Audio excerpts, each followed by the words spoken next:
Everyone thinks they know everything about Hanukkah, but are they actually right, or did they buy into some urban legends? Let's bust those myths and shine some Hanukkah light on the facts. Ready? Let's go. Number 1 myth is the identity of the bad guys. They were not the Assyrians, who had actually invaded Israel a couple hundred years earlier.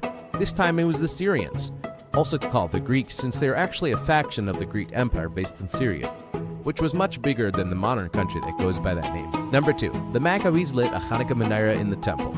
Actually, after they cleared out Greeks and their idols, Maccabees relit the 7-branch temple menorah. Since it miraculously burned for 8 days, we commemorate the miracle with our Hanukkah menorahs, which have room for 8 flames.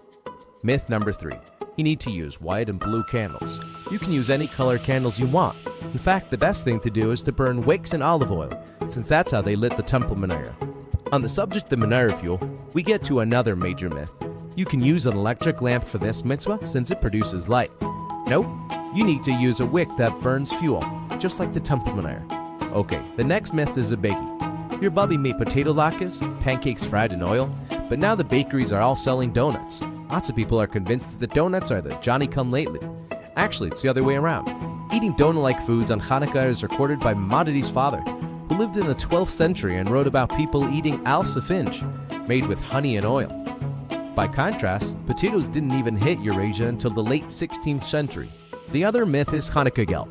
Tinfoil and chocolate is not Gelt. Gelt is money, and the custom is to give actual cash gifts to kids and other people in your life. Tinfoil and chocolate are just that, tinfoil and chocolate. Okay, the next 2 myths are going to come together. Hanukkah is a major holiday, Hanukkah is a minor holiday.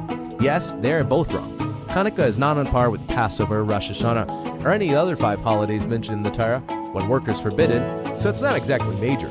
But neither is it true that it's a minor holiday that people just made into a big deal so that Jews can feel good at this time of year. The truth is that it's a rabbinic holiday with major significance. It celebrates our abilities to bring miracles, goodness, and godliness into the hardest of times, and how with God's help, even the most darkest of exiles can become bright and wonderful. Okay, now that we got that cleared up, pull out your menorah, gather your family and friends, and go make some holy light.